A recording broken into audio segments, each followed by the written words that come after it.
Bonjour à toutes et à tous, j'espère que vous allez bien. On se retrouve aujourd'hui pour une nouvelle vidéo où je vais vous présenter mes lectures du mois de mai. Ce mois-ci, donc j'ai lu 5 livres et je vais vous les présenter tout de suite. J'ai lu Louise Labbé, La rime féminine de Élise Rajchembach, je m'excuse pour la prononciation, donc qui est un service de presse qui m'a été envoyé par la maison d'édition Calip, dont je vous avais parlé dans une précédente vidéo sur ma palle pour le challenge Floraison Obscure de Nana Oops. Donc qui était un bref ouvrage d'une centaine de pages qui nous parle de la figure de Louise Labbé. Donc c'est une figure que je ne connaissais pas. Et il faut savoir que moi j'envisage de me tourner vers les métiers du livre pour ma vie professionnelle. Et donc du coup tout ce qui est apparition de l'imprimerie en France, etc. sont vraiment des choses qui m'intéressent. Et donc là on apprend plein de choses sur donc, la ville de Lyon, vu que c'est une ville où il y a eu de nombreuses maisons d'édition, etc. Et du coup, comme je le disais, je ne connaissais pas cette femme qui est une femme qui aurait écrit de nombreux ouvrages. Et en partageant une chronique sur TikTok, quelqu'un m'a parlé du fait qu'il existait un autre ouvrage, dont je ne me rappelle plus le nom, mais j'essaierai de vous le remettre si je le retrouve, d'un ouvrage qui parle de Louise Labbé, comme quoi en fait elle n'aurait peut-être pas existé, mais ça serait un personnage construit de toutes pièces et je sais pas comment dire, mais donc pour susciter de la curiosité, etc. Et donc du coup c'est quelque chose qui m'intéresse beaucoup parce que j'aimerais croire que cette femme ait réellement existé. Donc du coup j'essaierai de voir si je peux essayer de me procurer cet ouvrage. Mais en tout cas, si vous êtes intéressé par le métier du livre et les portraits de femmes, je ne peux que vous le conseiller. Encore une fois, je n'ai pas été déçue par la maison d'édition Calip. Donc si vous ne connaissez pas, je vous invite vraiment à regarder leur catalogue. Ils ont pas mal d'ouvrages qui sont vraiment très très intéressants. Et c'est vraiment abordable. Donc c'est divisé en plusieurs... comment on appelle ça, en plusieurs chapitres. Il y a une petite à la fin, il y a un petit texte sur à propos de l'image de couverture. Enfin, c'est vraiment, vraiment très intéressant. Je l'ai vraiment beaucoup apprécié. Il m'a appris plein de choses. J'ai un peu à noter, etc. Mais donc c'est vraiment intéressant. Et vu que je suis en stage avec une archiviste dans une bibliothèque patrimoniale à côté de chez moi, c'est vraiment intéressant de tomber, d'avoir lu ce texte à ce moment-là. Donc voilà, je suis très contente de cette lecture. Ensuite, j'ai lu La jeune fille à la perle de Tracy Chevalier, donc qui est également dans ma palle pour le challenge Floraison Obscure de Nana Oops. Et j'ai adoré ce livre. Alors ça faisait un moment que j'en avais entendu parler. Et il faut dire que je pensais que j'allais pas vraiment... enfin, je pensais que j'allais l'aimer, mais pas autant. C'est-à-dire que le style m'a totalement conquise. C'est vraiment immersif. J'ai vraiment visualisé ce que l'autrice a décrit. Et c'était vraiment génial. Je voyais les ambiances, les teintes de lumière, etc. Je visualisais les peintures qui sont donc décrites dans ce livre, parce que du coup ça fait vraiment référence à la vie du peintre de Vermeer. Et c'était vraiment génial. Donc j'ai hâte de découvrir un peu plus d'ouvrages de cette autrice. J'aimerais donc notamment lire la dame à la licorne, qui m'a l'air vraiment très très bien. Et donc du coup j'aimerais donc lire dans cette collection, parce que souvent je les trouve sur Vinted avec les éditions Folio. Mais c'est vrai que j'aimerais donc continuer dans cette édition, surtout que je l'apprécie assez. Et puis c'est assez bien aéré au niveau de la police. Donc voilà, donc je suis vraiment très très contente. Donc je vous le conseille. Donc nous suivons une fille qui s'appelle Griette. Et donc elle va devenir femme, enfin fille de... Enfin, elle va devenir femme de chambre, femme de ménage. Je sais plus le terme exactement. Mais dans cette famille, et on va savoir, enfin on va découvrir comment elle en est devenue à poser pour le peintre. Qu'est-ce que je viens de voir que j'avais surligné une phrase. Je peux vous lire peut-être, je sais plus. Il voyait les choses d'une façon différente, ainsi une ville où j'avais toujours vécu semblait-elle une autre ville. Ainsi, une femme devenait belle quand son visage était baigné de la lumière. Enfin bref, c'est plein de phrases que j'ai trouvé ça très, très beau. C'était vraiment un très beau livre avec de très belles descriptions. Je trouve ça très poétique. Donc si vous hésitez à le lire, je ne peux que vous conseiller. C'était vraiment génial, j'ai beaucoup aimé. J'ai lu donc le tome 14 de l'Atelier des Sorciers, donc le 14e manga de cette série de manga que j'ai toujours également apprécié. C'est très plaisir de retrouver les personnages. J'ai hâte de voir la suite et je ne me suis toujours pas penchée sur l'animé, donc je sais pas si certains d'entre vous lisent les mangas et se sont lancés dans l'animé, donc je serais curieuse d'avoir vos avis. Donc n'hésitez pas à me dire en commentaire si ça vaut le coup.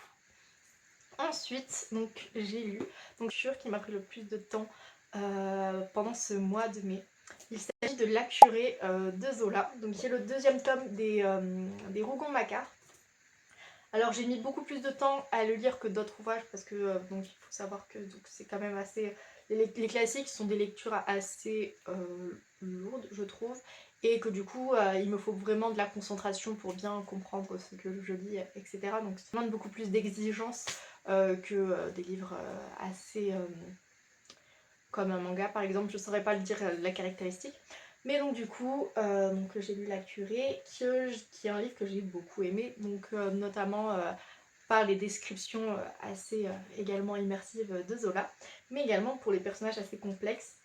Donc j'ai bien aimé le côté dramatique des relations qui se tissent dans ce livre, notamment avec je ne me rappelle plus. J'ai honte, je ne me rappelle jamais les prénoms. Donc René. Donc j'ai bien aimé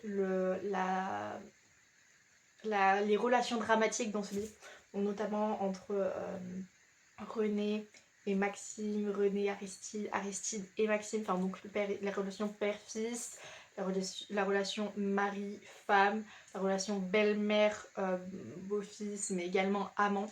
Donc la situation dans laquelle elle se retrouve, qui est une situation vraiment très très compliquée, qu'elle perd un peu pied. Enfin j'ai beaucoup aimé, ça m'a fait beaucoup repenser à Thérèse Raquin, qui est mon premier Zola que j'ai adoré et qui m'a vraiment marqué. Et donc du coup d'ailleurs c'est une vidéo que j'envisage de faire, donc je sais pas si elle sortira avant ou après cette vidéo, mais je compte les tourner à la suite. Donc sur les livres qui ont marqué un peu ma vie de lectrice. Donc c'est un très très bon livre, j'ai bien aimé. On y découvre Paris, etc. Donc pendant le Second Empire. Je pourrais pas vous en parler plus, je saurais pas quoi vous... C'est assez compliqué je trouve de parler d'un classique aussi conséquent je pense. Enfin je sais pas si conséquent mais j'ai bien aimé. Après je ne l'ai pas préféré je pense au premier tome des Rougon-Macquart, donc qui était La Fortune des Rougon. Que là j'avais vraiment beaucoup aimé. Là j'ai bien apprécié, je crois que j'ai noté 3,5 ou 4 sur Glyph, je me rappelle plus. Mais en tout cas c'est vraiment intéressant, c'était un moment qui était dans ma page, donc je suis vraiment contente d'avoir sauté le pas. Et je l'ai lu plus vite que ce que je pensais, donc déjà c'est un point positif. Et je l'ai pas mal annoté, donc je sais pas si ça vous intéresse de savoir comment j'annote mes livres. J'annote pas tous mes livres, j'annote principalement, donc là j'ai un code couleur etc pour les Rougon-Macquart pour me retrouver. Mais voilà, si ça vous intéresse, n'hésitez pas à me le dire en commentaire. Et ma dernière lecture est donc une BD, donc il s'agit de Aya de Yopougon, de Marguerite Aboué et l'illustrateur Clément Aubrerie. Donc j'ai lu le premier tome et j'ai bien aimé. Donc c'est assez sympa comme BD, enfin, et assez un peu... ça fait très réaliste. Donc on suit Aya qui est donc une jeune fille qui vit en Côte d'Ivoire. Et on suit donc son quotidien avec ses copines. Donc elle veut devenir médecin, donc elle veut faire des études, etc. Et ses amies sont assez à l'opposé d'elle, donc elles sont moins, comment dire, elles sont moins sérieuses, elles sont très attirées par les garçons, etc. Donc on suit un peu leur vie, leurs petits drames, comment on appelle ça, leurs petites histoires. Et c'est super intéressant parce que pareil, il y a des mots, il y a des langages, il y a des mots typiquement ivoiriens que je ne connaissais pas et qui, qui sont en plus bien référencés à la fin. Donc nous avons un lexique je trouve ça vraiment génial. Donc je sais pas, le galérien, jeune homme qui a du temps à perdre, qui ne fait rien. Vous avez Yako qui exprime la compassion. Enfin bref, plein de vocabulaire qui nous apprend un peu plus sur la culture, etc. Donc je trouve ça vraiment intéressant. Vous avez également donc comment mettre un pagne. Vous avez plusieurs... Enfin je trouve ça vraiment super intéressant. C'est vraiment nous montrer la culture, etc. Vous avez des recettes. Vraiment bien, donc j'ai hâte de lire la suite. C'était assez sympathique comme BD et on s'attache un peu rapidement au personnage, donc c'est vraiment sympa. Donc j'espère que cette vidéo vous aura plu. N'hésitez pas à me dire si vous avez lu certains de ces livres, ce que vous en avez pensé et partagez-moi vos lectures du mois de mai. Je serais vraiment curieuse de découvrir ce que vous avez lu, ce que vous avez aimé, ce que vous avez moins aimé et peut-être que vous arriverez à me convaincre d'en lire certains. Je suis toujours curieuse de découvrir de nouveaux ouvrages, donc n'hésitez pas. Et sur ce, je vous remercie d'être resté jusqu'à la fin. N'hésitez pas à laisser un petit commentaire ou un petit like, ça me fait toujours plaisir de voir que d'avoir du soutien, c'est vraiment très chouette et je suis vraiment reconnaissante pour ça. Donc voilà, je vous souhaite une bonne semaine, une bonne journée ou un bon week-end. À bientôt.